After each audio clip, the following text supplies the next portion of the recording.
Welcome guys, welcome to Bhuvanashri Max. Basic Max 4th standard to 10th standard வரைக்கும் படிக்கிற எல்லா ஸ்டூடெண்ட்ஸ்க்குமே பேசிக் maths யூஸ்ஃபுல்லாக இருக்கும். பர்டிகுலராக இந்த ஸ்டாண்டர்ட் தான் கிடையாது, மேக்ஸில் வீக்காக இருக்கிற எல்லா ஸ்டூடெண்ட்ஸ்க்குமே இது யூஸ்ஃபுல்லாக இருக்கும். மேக்ஸோட ஃபண்டமெண்டல்ஸ் தான் இந்த வீடியோஸில் நான் எக்ஸ்பிளைன் பண்ணிகிட்ருக்கேன். ஸோ டியர் கைஸ், வாட்ச் பண்ணி யூஸ் பண்ணிக்கோங்க.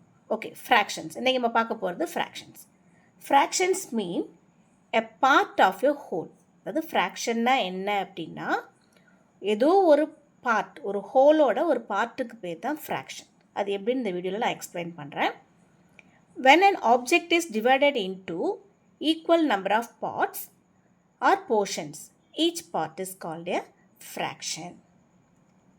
An object is divided into two equal parts. Round ஷேப்பில் இருக்கிற ஒரு ஆப்ஜெக்டை நம்ம ரெண்டாக பிரிக்கும்போது நமக்கு ரெண்டு பார்ட்ஸ் கிடைக்கும். அதில் ஒரு பார்ட் என்ன சொல்கிறோம், ரெண்டு பார்ட்டில் ஒரு பார்ட்டுன்னு சொல்கிறோம். அதாவது one of two equal parts, it is written as 1/2. It is called half. We put two halves together, they makes a whole.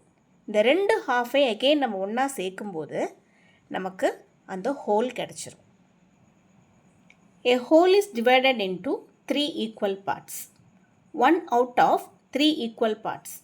ஒரு ரவுண்ட் ஷேப் ஃபிகரை, ஒரு ஆப்ஜெக்ட், ஏதோ ஒரு ஆப்ஜெக்ட், கேக்காக இருக்கலாம், ஆர் பிஸ்கெட்டாக இருக்கலாம், ஆர் ஒரு ரவுண்ட் ஷேப்பில் ரொட்டி, chapati, what ever it maybe, ஒரு ரவுண்ட் ஷேப்பில் இருக்கிறத மூணாக பிரிக்கிறீங்க. இதில் அந்த ஒரு பார்ட் நான் ஷேட் பண்ணியிருக்கேன் இல்லையா, அந்த ஒரு part it can be expressed as 1/3. It read as 1/3. 3 1/3 makes a whole. 3 1/3 நம்ம ஆட் பண்ணும்போது again we get the whole. இந்த மூணு பார்ட்ஸ், இது ஒரு 1/3, இது ஒரு 1/3, இது ஒரு 1/3, இந்த மூணு 1/3 நம்ம ஆட் பண்ணும்போது again we get the whole. Each part should be equal. Dear guys, note this.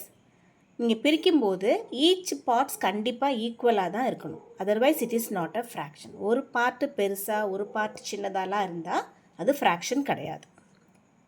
A whole is divided into 4 equal parts. 1 out of 4 equal parts, it can be expressed as 1/4.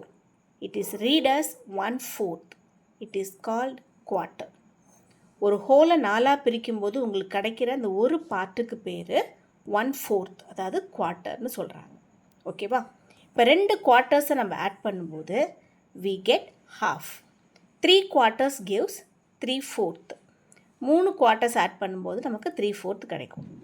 4 quarters gives 1 whole. இந்த 4 குவார்ட்டர்ஸை நம்ம add பண்ணும்போது again நமக்கு அந்த whole கிடச்சிரும். நம்ம ஒரு பொருளை நாலாக பிரிக்கிறோம், திருப்பி இந்த 4 பார்ட்ஸை நம்ம ஆட் பண்ணும்போது again we get the whole. Collection of similar parts, that equal parts, makes a whole. Fraction is also a part of set. Set means collection of similar objects. ஒரே பொருள்களில் நம்ம கலெக்ஷனாக வச்சுருக்கும்போது அதான் என்ன சொல்லுவோம், செட்டுன்னு சொல்லுவோம். இப்போ ஒரு பாக்ஸ் இருக்குது, பாக்ஸில் நிறைய பால்ஸ் இருக்குது. இதில் out of these 3 balls are blue. இப்போ 10 balls இருக்குது, அதில் 3 balls வந்து blue balls, 5 balls green balls and 2 orange balls இருக்குது. ஓகேவா? இப்போ number of blue balls can be expressed as, இப்போ எத்தனை ப்ளூ பால்ஸ் இருக்குது, மொத்தம் 10 balls இருக்குது, அதில் 3 தான் ப்ளூ பால்ஸ். ஸோ இந்த ப்ளூ பால்ஸோட நம்பரை நான் எப்படி ரெப்ரசன்ட் பண்ணுறேன் அப்படின்னா 3/10ன்னு எழுதுகிறேன். Like the same number of green balls, டோட்டலாக 10 balls இருக்குது, அதில் 5 green balls. Number of orange balls 2/10. In a classroom there are 35 students. Girls 18, boys 17 இருக்காங்க. இப்போ number of girls, out of 35 studentsல 18 girls இருக்காங்க. So 18 out of 35. இதை எப்படி express பண்ணலான்னா 18/35. Number of boys, 35 studentsல 17 தான் boys. அப்போ 17/35. Such type of numbers are called fractions. இது வரைக்கும் நம்ம பார்த்த நம்பர்ஸ் எல்லாம் என்ன சொல்கிறோம், ஃப்ராக்ஷன்ஸ். அதாவது 1/2, 1/3, 1/4. இப்போ பால்ஸ் பற்றி பார்த்தோம் இல்லையா, அது இந்த மாதிரி நம்பர்ஸ்க்கு பேர் தான் ஃப்ராக்ஷன்ஸ்னு பேர். Fractions can be written by using two whole numbers, one above another.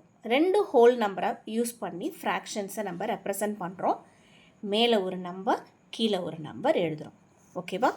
மேலே இருக்க நம்பர், இந்த number of parts we are talking about. மேலே இருக்க நம்பர் என்னத்தை மீன் பண்ணுது அப்படின்னா, நம்ம எதை பற்றி பேசுகிறோமோ அதை ரெப்ரசன்ட் பண்ணுது.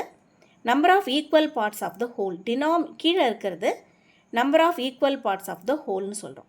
இப்போ இந்த மேலே இருக்க நம்பர், டாப்பில் இருக்க நம்பரை நியூமரேட்டர்னு சொல்கிறோம், கீழே இருக்க நம்பரை டினாமினேட்டர்னு சொல்கிறோம். இப்போ ஒரு ஃப்ராக்ஷனை நம்ம எப்படி எழுதுகிறோன்னா, numerator divided by denominator.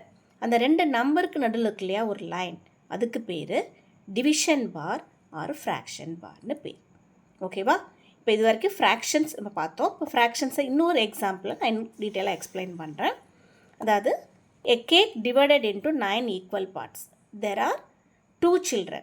First child ate 2 pieces and another child ate 4 pieces. The fraction of cake child 1 ate.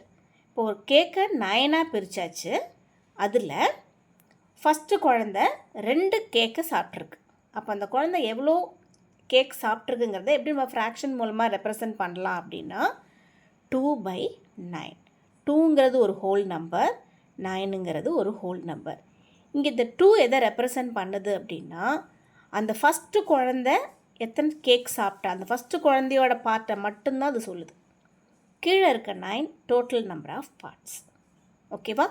The fraction of cake second child 8. ரெண்டாவது குழந்தை 4 கேக் பீஸஸ் சாப்பிட்ருக்கு. இப்போ இந்த ரெண்டாவது குழந்தைய பற்றி பேசும்போது அந்த குழந்தையோட பர்டிகுலர் போர்ஷனை பற்றி தான் நம்ம பேசணும். ஸோ 4, கீழே 9. இப்போ 2 குழந்தைங்களுக்குமே இங்கே 2 ஏன்னா ஃபஸ்ட்டு சைல்டு சாப்பிட்டது 2 பீஸ் கேக்கு, அதனால் 2 எழுதியிருக்கோம். செகண்ட் சைல்டு சாப்பிட்டது 4 pieces of cake.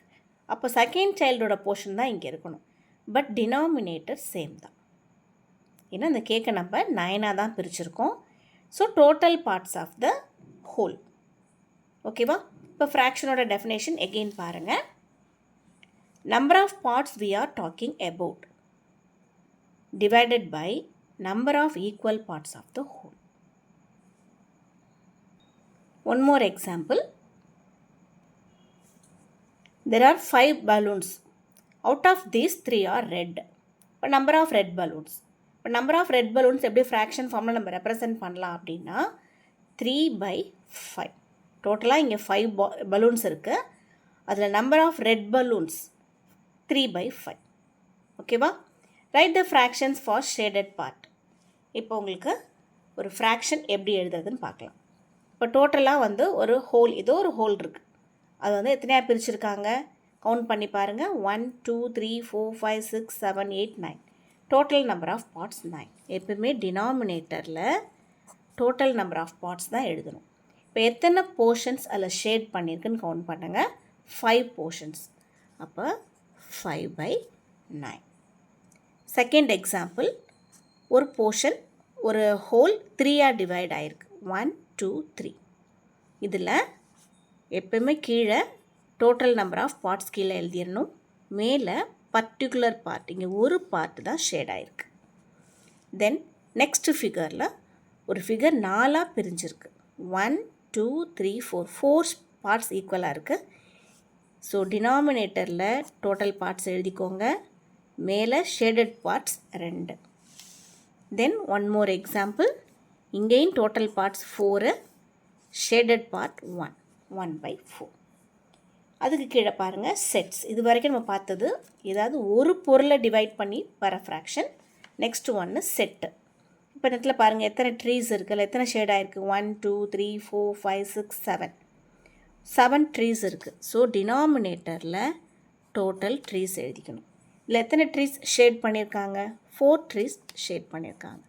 So 4/7. Okay guys, ஃப்ராக்ஷன்னா என்னன்னு புரிஞ்சிட்ருப்பீங்கன்னு நினைக்கிறேன். நெக்ஸ்ட் வீடியோவில் டைப்ஸ் ஆஃப் ஃப்ராக்ஷன்ஸ் பற்றி பார்க்கலாம். இன்னும் டீட்டெயில்டாக ஃப்ராக்ஷன்ஸ் பற்றி பார்க்கலாம். Thank you guys. தேங்க்யூ ஃபார் வாட்சிங்.